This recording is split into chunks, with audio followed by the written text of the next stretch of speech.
nunca se va a ocupar de nivelar desigualdades de origen, nunca lo va a hacer, porque el mercado lo rige la ética de la rentabilidad y al Estado lo rige la ética de la responsabilidad. Es el Estado el que hay que recuperar para que las funciones sociales básicas puedan estar garantizadas en una sociedad humana. ¡Una sociedad humana! Bien, entonces escuchábamos a Marra haciendo la pregunta, el dilema, si la pobreza o Telam. Y contra esto propone Santoro una sociedad humana. ¿Vos crees que que Marra al poner este dilema es deshumano, deshumaniza? Marra, en primer lugar, al poner ese dilema es un ignorante, porque ni siquiera es un dilema. O sea, ¿quién va a contestar? A ver, pensemos lo que ha preguntado. ¿Qué prefiere, pobreza o Telam? Telam. Obviamente Telam. O sea, ¿quién va a preferir pobreza? Claro. Está mal planteado el dilema. Entonces, claro, ahí Marra es la expresión de la precarización del discurso público, de la precarización de la política, de la ignorancia y del bastardeo de las palabras. Pero él mismo, en la introducción que hacía, él se refería a la mirada macro, a lo macro y a lo micro. Y la mirada macro justamente es aquella mirada que no ve a las personas, que no ve... Claro, ve números. Ve números en una planilla.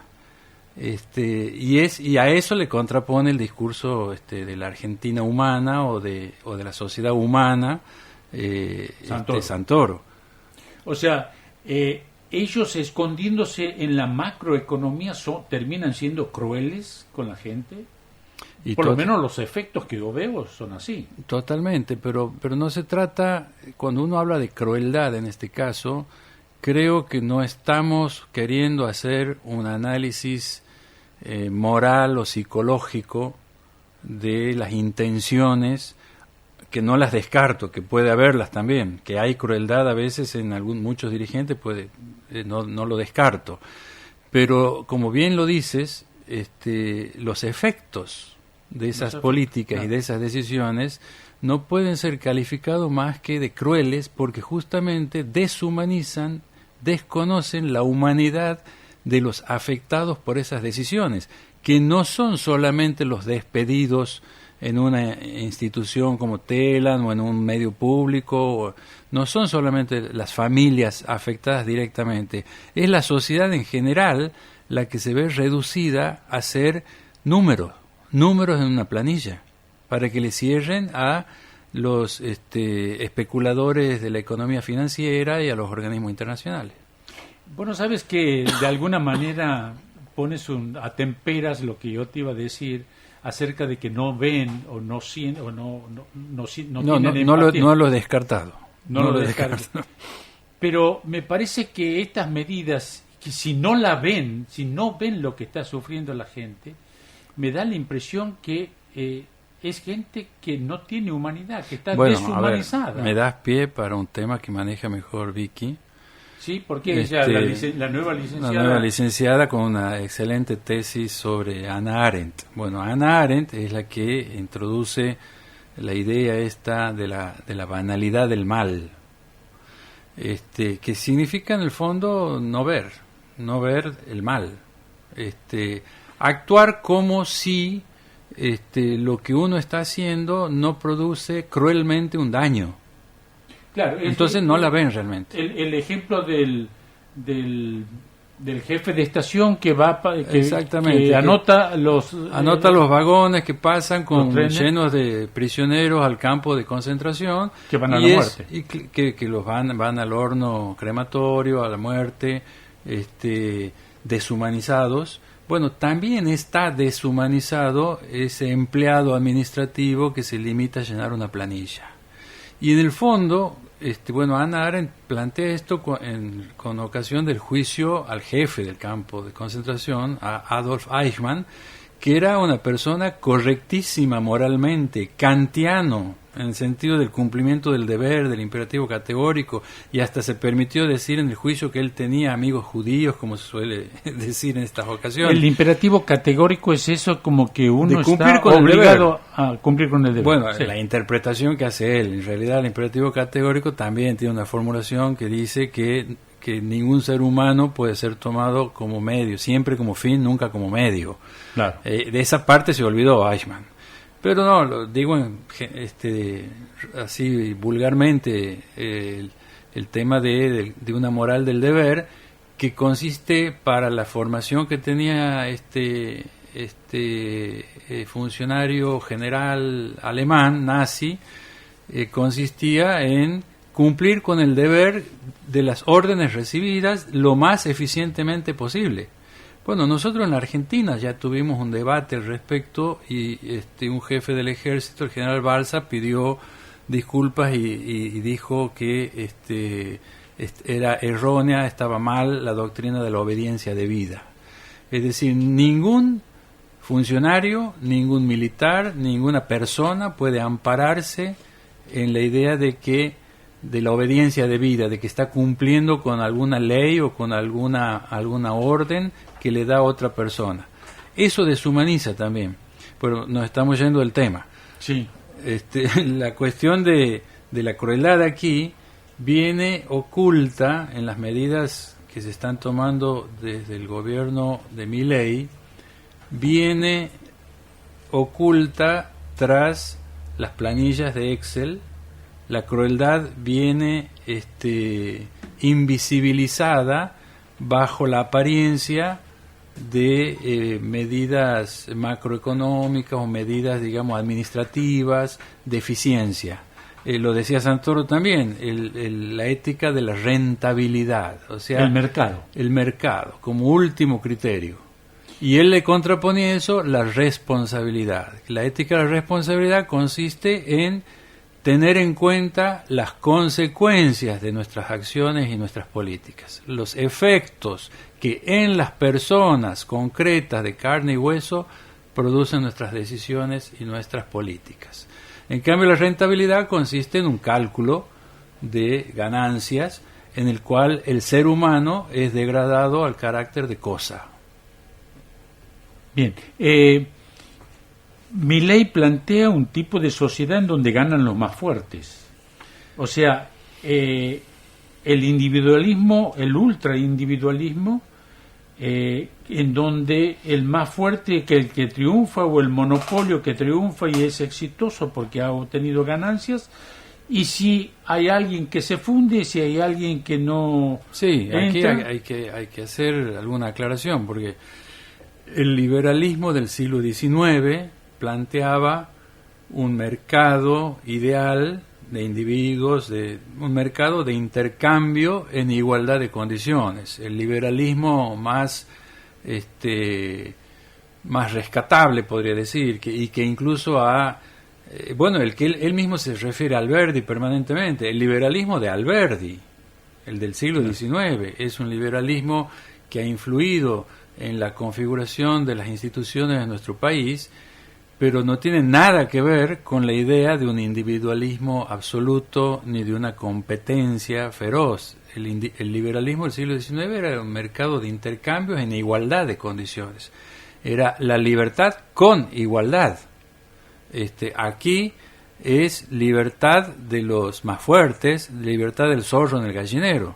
Es decir, si no se garantizan condiciones de equidad para que no existan monopolios, para que los más fuertes no se coman a los más débiles o a los más chicos, si no se instauran políticas de igualación, ¿de qué libertad estamos hablando? Estamos hablando de la libertad de unos pocos, que son los fuertes, justamente. Los fuertes me refiero a aquellos que tienen el poder económico, mediático o de las armas incluso, para imponer sus intereses por sobre los de los demás. ¿No te parece que Milei es un... No sé, yo tengo versiones contrapuestas, porque algunos dicen que él tiene mucha teoría y otros dicen que las teorías que él nombra ni siquiera las ha leído y que muchas veces no son verificables sus datos. ¿O Sí, bueno, son hay- exagerados? ¿No piensas que él tiene una idea que la quiere llevar a la práctica sin tener en cuenta las condiciones de la sociedad, las condiciones en las cuales Sí, vivimos? sí, Milei de los ultraliberales que conocemos en nuestro país, incluyendo ahí al macrismo, es el más dogmático, es el que más, Eso por no decir fanático. claro, dogmático en el sentido de no estar abierto a la opinión de otros, dogmático en el sentido de creerse poseedor de una verdad indiscutible. Los dogmas pueden tener sentido en ámbito eclesial o religioso, Por eso pero no en el apela- ámbito político. ¿Por qué no? Porque él apela mucho a lo religioso. ¿Por qué no en el ámbito político? Porque en el ámbito político somos todos iguales para constituir la república, la polis. O sea, justamente en el ámbito político no se ponen en juego verdades absolutas, sino verdades relativas. Y términos absolutos como bien y mal, que ojo, no los introdujo recién Milei, ya fueron introducidos por Bush hijo, no me acuerdo si padre también, con motivo de la cruzada cristiana contra el Islam que se desató en Estados Unidos. O sea, introducen una terminología absoluta, religiosa o moral que tergiversa el campo de lo político, que se mueve en el plano de lo opinable y lo relativo, ¿no? Y por lo tanto de la necesidad de contar con todas las opiniones, con todos los puntos de vista y de generar y de construir consensos de voluntades.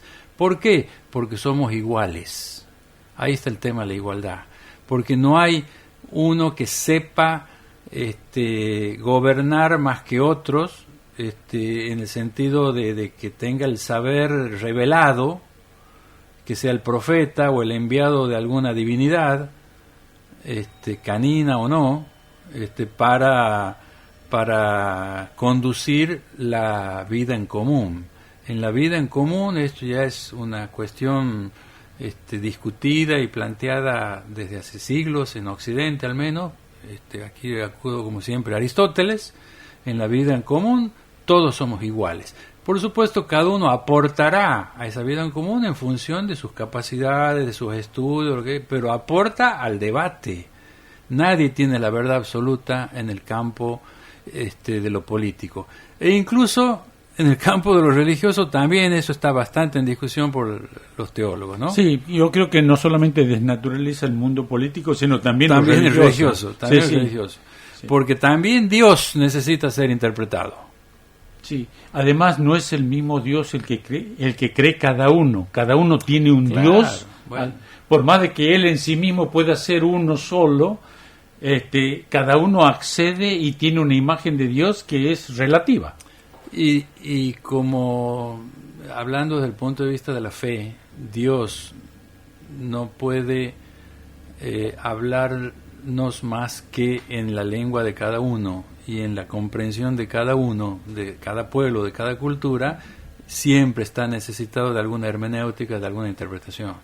Entonces, el dogmatismo o el fundamentalismo ni siquiera es posible, ni siquiera es legítimo en el ámbito religioso.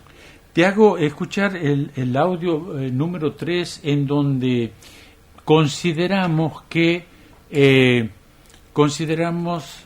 Milei propone un individualismo a ultranza y propone un monopolio, el sálvese quien pueda, sin el Estado.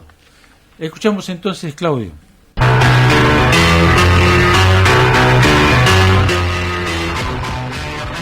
Un caso de estudio el hombre. Son todos elementos que habilitan la intervención del Estado y con ello el avance de los estatistas y los socialistas. ¿Qué rayos es eso?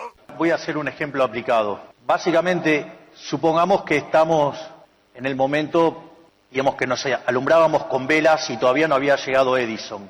Obviamente, en el momento que aparece Edison con la lamparita, todos los fabricantes de velas van a la quiebra. Naturalmente, si le hubiéramos prestado atención a los intervencionistas, hoy en lugar de tener esta hermosa conferencia con todas estas luces, seguiríamos con velas. Así es como los socialistas arruinan nuestras vidas. Por suerte, descartemos el óptimo de Pareto y avancemos con el progreso tecnológico. Más chanta no se consigue. Supongamos que tengo 10 empresas compitiendo por hacer teléfonos celulares y una de ellas ahora descubre una técnica para hacer un teléfono de mejor calidad a un mejor precio. Naturalmente hay 9 empresas que van a quebrar. Sin embargo, ¿alguno de ustedes se quejarían por tener mejores teléfonos a un mejor precio? Un chanta puffy, como decimos nosotros.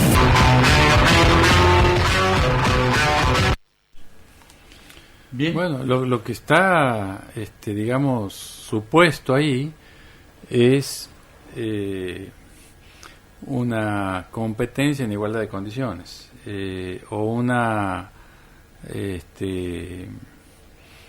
claro, un mercado ideal en donde el que propone el mejor producto consigue el mejor precio y se benefician todos. Digamos, es el planteo ideal. Bueno, dogmático. En la realidad yo no tengo acceso a un teléfono de alta gama, yo tengo teléfono claro, más barato. Y tampoco podríamos comprar las lamparitas de Edison si le tuviéramos que comprar individualmente a Edison, poniendo el precio que él quiera. O sea, ahí también hay una falsedad de base. Aquí la sociedad no funciona sin la intermediación de instituciones como el Estado, por ejemplo, que hacen posible que los inventos como el de Edison puedan ser accesibles a todos.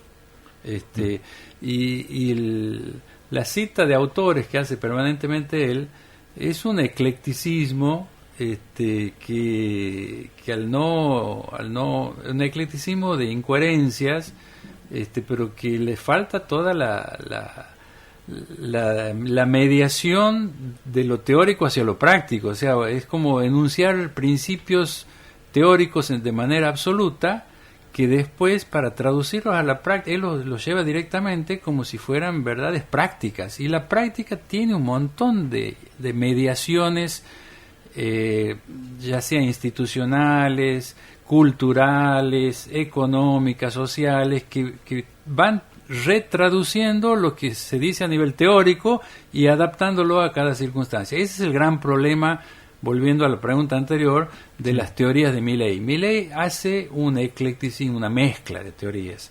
No es liberal, no es tampoco neoliberal puro, sí, parte del neoliberalismo de la escuela austríaca, pero a eso le agrega autores y planteos que él últimamente los viene reivindicando como del anarcocapitalismo. Entonces, lo que vos recién preguntabas sobre el individualismo extremo, él lo fundamenta en el anarcocapitalismo. El anarcocapitalismo significa la disolución del Estado, una sociedad sin Estado. ¿Vos crees que en eso está la batalla cultural? Yo creo que no solo hay una batalla cultural, hay, como dice el director de esta radio, en un excelente artículo publicado en la revista Anfibia el viernes pasado, apenas terminó el discurso. Hemos hecho alusión a ese artículo. Bien, Ernesto Pico dice que hay no solo un ajuste económico, sino que hay un ajuste cultural. Es decir, el ajuste busca no solo achicar la economía y paralizarla, sino también busca achicar nuestras cabezas, achicar nuestras maneras de pensar y nuestras maneras de hablar. Por eso la precarización del discurso. Por eso nos Eso es lo que criticabas de Marra, vos. Claro, por eso hemos bajado el nivel de nuestros debates y de nuestros análisis a la discusión de TikTok, a la discusión de lo rápido, fácil y grosero.